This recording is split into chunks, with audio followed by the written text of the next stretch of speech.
This is day 55 in the life of a college student. So, ngayon ay May 29, 2026. Ngayon ay Biyernes. So, may pasok na naman tayo. So, ano pa bang gagawin natin? Wala tayong choice, papasok tayo.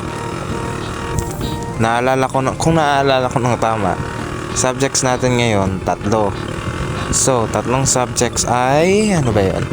Purposive communication or learning the basics of English and how it is used or something like that. Kung ano man.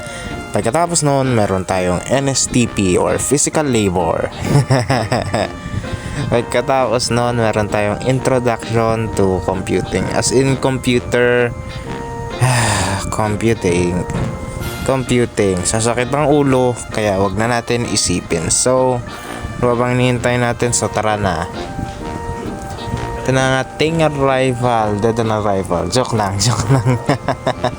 Preso, hindi patay. Dead on arrival. Ang putik. Ito na. Balik na tayo sa pwesto natin. Usual.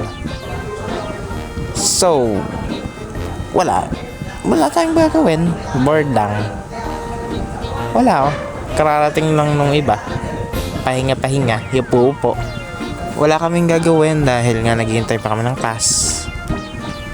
Oh, eto na. NSTP subject. Hindi namin ginawa yung aming purposive communication dahil wala si sir. So, diretso kami sa NSTP.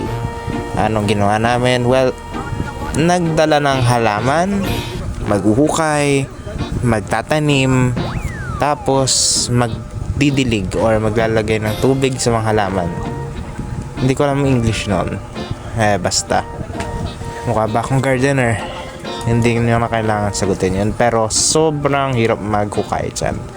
Matigas kasing lupa. Kailangan palalambutin kami tubig. Pagkatapos naman nun, ano pa ba? Nagwalis kami ng classroom. Pinalinis lahat ng classroom. Or mostly just yung classroom na ginagamit namin. Classroom, walis. Magmamabait kasi may camera, kailangan mabait kami. Syempre, pagkatapos naming walisan, magman na lang kami, magmamap. Kasi pagkawalis dapat magmamap para siguradong malinis at walang maiiwan na dumi. Diba? Siguradong sobrang linis. Pagod na pagod ako doon, oh. Tingnan mo. Basang-basa ng pawis. Yung buong kamay ko ay puno ng pawis. Kung ako'y pawisan ay kaya mo pang ramdamin kahit sarado yung kamay mo, makikiramdam ka talaga. Ay, napakainit. Tsaka pa ako nakaitim. Ay, baka ako'y mangitim. Oh, ito na oh. Pagkatapos naman ng aming physical labor, dito na kami. Magpapahinga na kami para mag-relax. Yung iba, nag-code, ML, discussions, lunch. Iba, nag-chess, dama. Sumali ko dun kanina. Wala na. Uwian na. Konting discussion, tapos nagbigay ng assignment yung introduction to computing. So, yun lang. Uwian na. Diretso na. Kasi, wala na kaming gagawin dyan eh. Sa lagay, ano pa ba? Tapos na. So, the entire day, anong na-accomplish natin? Well, pumasok tayo. Wala yung first teacher. Tapos nagawa natin first na nagdilig, nagtanim, naglinis.